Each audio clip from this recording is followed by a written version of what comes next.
എൻ്റെ പേര് ഷൈല. ഞാനിവിടെ വന്നത് ഈ അൾത്താരയിൽ വന്ന സാക്ഷ്യം പറയാനൊത്തതിന് അമ്മയോടും തിരുകുമാരനോടും ഞാൻ നന്ദി പറയുന്നു. ഞാൻ ഹിന്ദുവാണ്. എനിക്ക് പറയാനുള്ളത്, ഞാൻ വീടുകളിൽ കൂടി ജോലി ചെയ്ത് ജീവിക്കുന്ന ഒരു സഹോദരിയാണ്. എനിക്ക് ഒരു വീട്ടിൽ വെച്ച് എനിക്ക് കാലിന് അവിടുത്തെ 8 മണിക്ക് കയറിയാൽ 4 മണിക്ക് ഇറക്കുള്ളൂ. അപ്പം കാലിന് മുട്ടിന് നീരും വേദനയും കാരണം സ്റ്റെപ്പ് കയറാൻ പറ്റിയില്ല. അവരന്നേരം അവരുടെ മുറി തൂക്കാനായിട്ട് എന്നെ വിട്ടപ്പോൾ ഞാൻ അവരുടെ പ്രാർത്ഥനാ മുറിയിൽ പല പള്ളിയിൽ നിന്നും കൊണ്ടുവന്ന തൈലം ഇരിക്കുന്നു കണ്ടു. അവിടെയൊന്നും എന്നെ തൊടിയിക്കുകയില്ല. പക്ഷേ ഞാൻ അവരെ കാണാതെ ഒരു കുപ്പിയിലെ തൈലം എടുത്ത് വേഗം 2 മുട്ടയിലും തൂത്തുവാരിയിട്ട് ഇറങ്ങി താഴെ വന്ന് ഞാൻ പ്രാർത്ഥിച്ചു, അമ്മേ ഏത് പള്ളിയിലെ തൈലമാണേലും എൻ്റെ കാല് സുഖപ്പെടുത്തണമേ, എനിക്ക് നാളെ വന്ന് ഇവിടെ ജോലി ചെയ്യാൻ ഒക്കണമെന്ന് ഞാൻ പ്രാർത്ഥിച്ചു.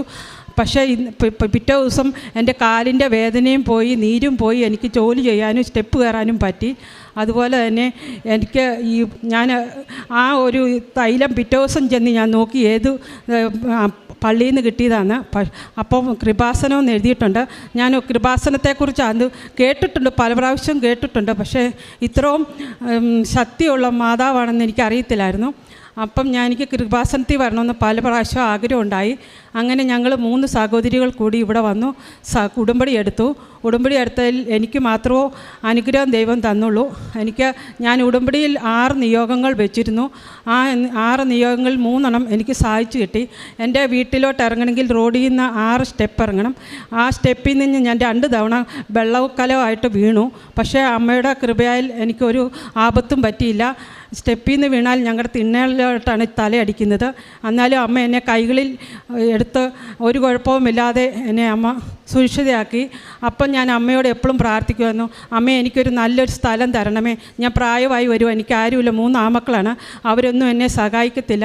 അമ്മ എനിക്കൊരു നല്ല സ്ഥലവും വെള്ളവും വെട്ടവും വഴിയുമുള്ള ഒരു സ്ഥലം തന്നെ അമ്മ എന്നെ അനുഗ്രഹിക്കണമെന്ന് ഞാൻ പ്രാർത്ഥിച്ചു. അമ്മ അതിൻ്റെ ഫലമായിട്ട് ഞാൻ ഇവിടെ വന്ന് ഉടമ്പടി എടുത്ത് എൻ്റെ 90 ദിവസമായില്ല. 2019 ഡിസംബർ 26-ാം തീയതിയാണ് ഞാൻ ഉടമ്പടി എടുത്തത്. മാർച്ച് 10-ാം തീയതി ഞാൻ 10 സെൻറ്റ് സ്ഥലം എനിക്ക് അർഹതപ്പെടാൻ പറ്റിയാൽ അത്രയും വില കൂടിയ ഒരു സ്ഥലം മാതാവ് എനിക്ക് കാണിച്ചു തന്നു. അതിന് ഞാൻ 100,000 നന്ദി പറയുന്നു. അതുപോലെ എൻ്റെ 3ാമത്തെ കുഞ്ഞിനെ ഞാൻ ഗർഭിണിയായിരുന്നപ്പോൾ 5-ാം മാസത്തിൽ എനിക്ക് ചെവി 2ഉം പൊട്ടി പഴുത്ത് എൻ്റെ ചെവിയുടെ പാട 2ഉം പോയിരുന്നു. അത് കഴിഞ്ഞ് കുളിക്കുമ്പോൾ വെള്ളം കയറില്ലെന്ന് പറഞ്ഞു. വെള്ളം കയറി കഴിയുമ്പോൾ എൻ്റെ ചെവി 2ഉം പഴുത്ത് രാവിലെ ഏൽക്കുമ്പോൾ 2 ചെവി കൂടെ പഴുപ്പായിരുന്നു. ആ പഴുപ്പ് വീഴുന്നിടത്തെല്ലാം ചെറിയ ചെറിയ കുരുക്കൾ വരും. ആ കുരുക്കൾ പൊട്ടി വീണ്ടും അടുത്തടുത്ത് ഉണ്ടാകുമായിരുന്നു. അങ്ങനെ മെഡിക്കൽ കോളേജിൽ ആഴ്ച തോറും പോയിക്കൊണ്ടിരുന്നു. അങ്ങനെ പോയിട്ടൊന്നും ഒരു ഫലവും ഇല്ല. അത് കഴിഞ്ഞ് പിന്നെ ഞാൻ ഞങ്ങളുടെ അടുത്ത കുന്നേൽ ആശുപത്രിയിൽ പോയി. അവിടെ ചെന്നപ്പോഴും ഒരു ഫലവും ഇല്ല.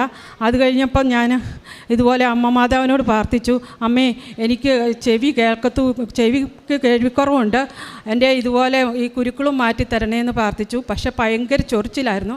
അപ്പോൾ ഡോക്ടർ പറഞ്ഞു രാത്രിയിലൊന്നും എനിക്ക് കിടന്നുറങ്ങാൻ പറ്റുന്നില്ല. അപ്പോൾ 2 ദിവസത്തേന് നീ കിടന്നുറങ്ങുമെന്നും പറഞ്ഞ് മാനസിക രോഗിയുടെ ഗുളിക തന്നു. 2 ദിവസവും ഞാൻ കിടന്നുറങ്ങി. അങ്ങനെ അപ്പം പിന്നെ ഞാൻ ഈ ചൊറിച്ചിൽ വരുമ്പോഴെല്ലാം ബഡ്സ് ഇട്ട് തിരുമായിരുന്നു. ഒരാഴ്ചയിൽ ഒരു ബഡ്സ് കൂട് വെച്ച് തിരുമ്മി എൻ്റെ ചെവിക്ക് ഭയങ്കര ഇതായിരുന്നു. ഇപ്പോൾ എനിക്ക് ബഡ്സിൻ്റെ ആവശ്യമില്ല, ഒരു ചെവി എനിക്ക് കേൾക്കുകയും ചെയ്യാം. പിന്നെ ഇപ്പം ഞാൻ വന്നത് എൻ്റെ മകൻ്റെ ഒരു BSc പഠിക്കുമ്പോൾ MSc പഠിച്ചുകൊണ്ടിരുന്നപ്പം ഒരു പേപ്പർ മേടിക്കാൻ പറ്റിയില്ല. അത് ഡൽഹിയിലാണ് ഇന്ന് മേടിക്കേണ്ടത്. പക്ഷേ അവനത് പോയി മേടിച്ചില്ല. അതിൻ്റെ ആവശ്യം വരികയില്ലെന്ന് ഓർത്തു.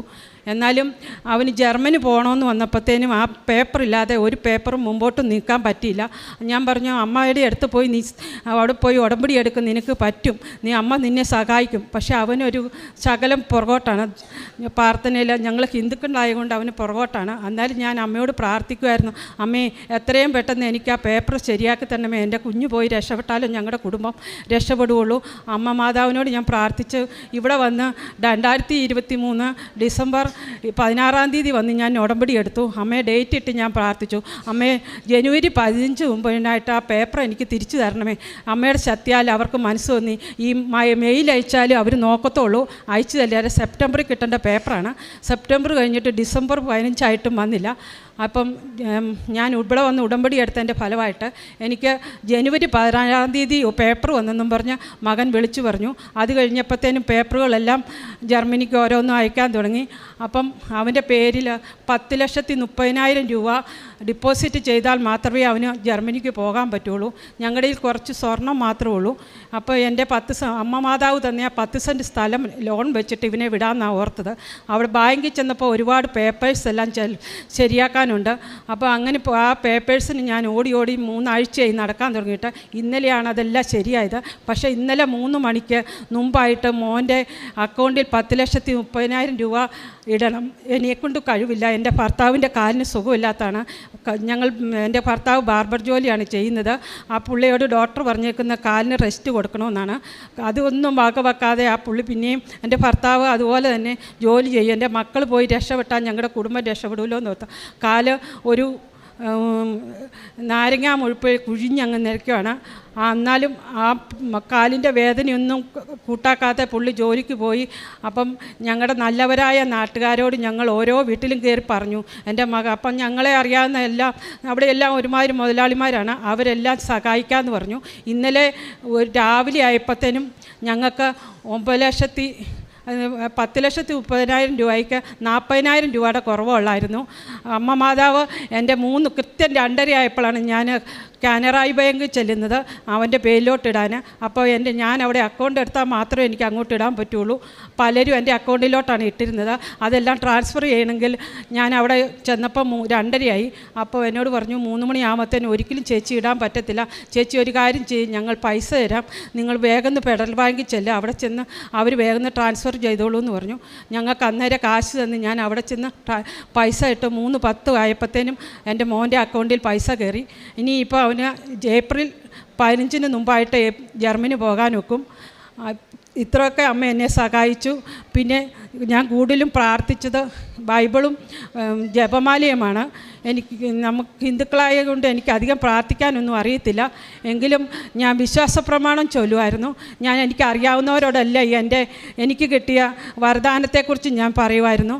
അപ്പം ഞാനിപ്പം ബൈബിൾ വായിച്ച് കഴിയുമ്പം നിയമാവർത്തനം, നിങ്ങളെല്ലാവരും അത് വായിക്കണം. നിയമാവർത്തനം 28, സങ്കീർത്തനം 91, അതുപോലെ 90-ൽ രാവിലെ നമ്മൾ ഉറക്കണമായിരിക്കുമ്പോൾ പ്രഭാതത്തിൽ നമ്മളെ സംരക്ഷണമാക്കണമെന്നുള്ളൊരു വാചകമുണ്ട്. ആ വചനം നിങ്ങൾ പ്രാർത്ഥിച്ചിട്ട് വേണം ഏക്കുവാൻ. എനിക്ക് പല അസുഖങ്ങളുള്ളതാണ്. പക്ഷേ എനിക്ക് ആ പ്രാർത്ഥന ചൊല്ലിയിട്ട് ഏറ്റു കഴിയുമ്പോൾ എൻ്റെ വീട്ടിലെ പണിയും ചെയ്യാൻ പറ്റും, മറ്റുള്ളിടത്ത് പോയി ജോലി ചെയ്യാനും പറ്റും. എൻ്റെ അമ്മ മാതാവ് എന്നെ ഇത്രയെല്ലാം നടത്തി തന്നതിന് കോടാനുകോടി നന്ദി പറയുന്നു ഞാൻ അമ്മ മാതാവിനോടും തിരുകുമാരനോടും.